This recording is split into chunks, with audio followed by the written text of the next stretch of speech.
कहते हैं ऊपर वाले के पास सबका हिसाब होता है, जो जैसे कर्म करता है उसे वैसा ही फल मिलता है।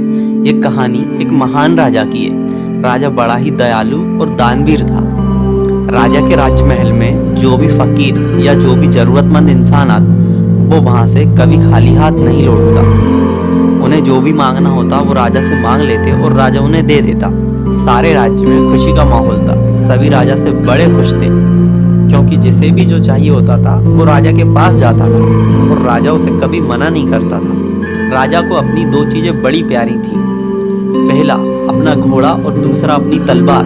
राजा भी बहुत ज्यादा खुश था। राजा को लग रहा था कि राज्य में सब ठीक है, सारे लोग खुश हैं, किसी को कोई तकलीफ नहीं है। एक दिन राजा अपने सेनापति के साथ दर्शन करने भगवान भोलेनाथ के मंदिर जा। जैसे ही राजा मंदिर पहुंचता है तो राजा को वहां ऐसे कई लोग मिलते हैं जो मंदिर की सीढ़ियों पर बैठकर भीख मांग रहे हैं, और उनमें से कुछ लोग ऐसे होते हैं जो अपाहिज होते हैं, जिनके हाथ पैर भी नहीं होते। ये सब देख राजा की आंख में आंसू आ जाते हैं।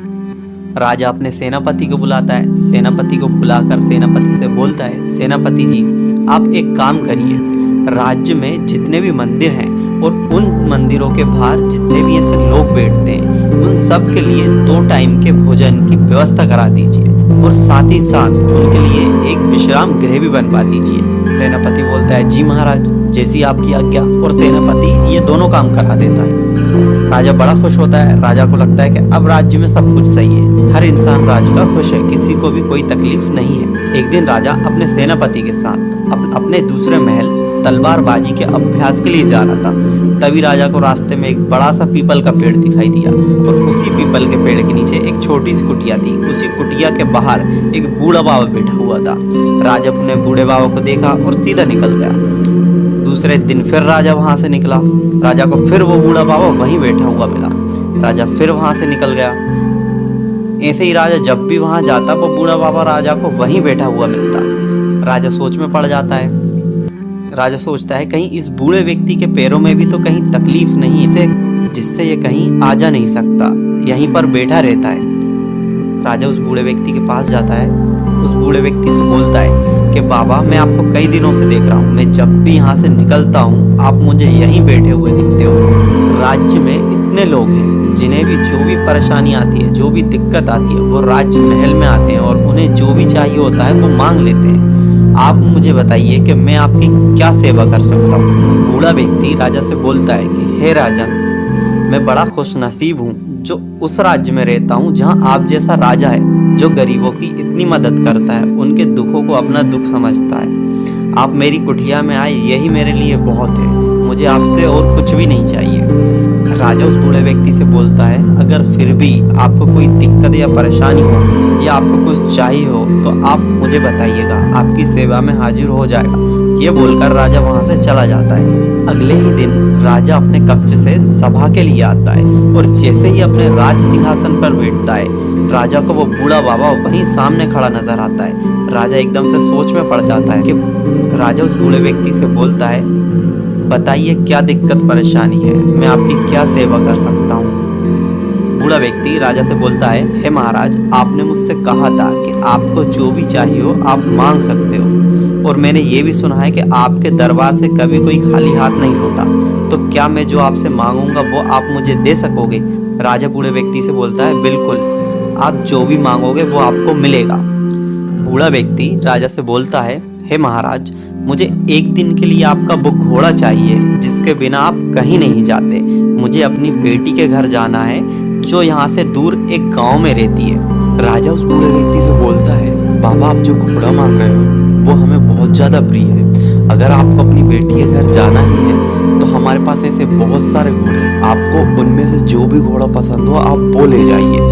बूढ़ा व्यक्ति राजा से बोलता है, नहीं महाराज मुझे तो आपका ही घोड़ा चाहिए, अगर आप अपना घोड़ा दे सकते हैं तो बताइए, वरना मैं ऐसे ही चले जाता हूँ। राजा सोच में पड़ जाता है। राजा सोचता है एक दिन की ही तो बात है, क्यों ना ये घोड़ा बूढ़े बाबा को दे देना चाहिए।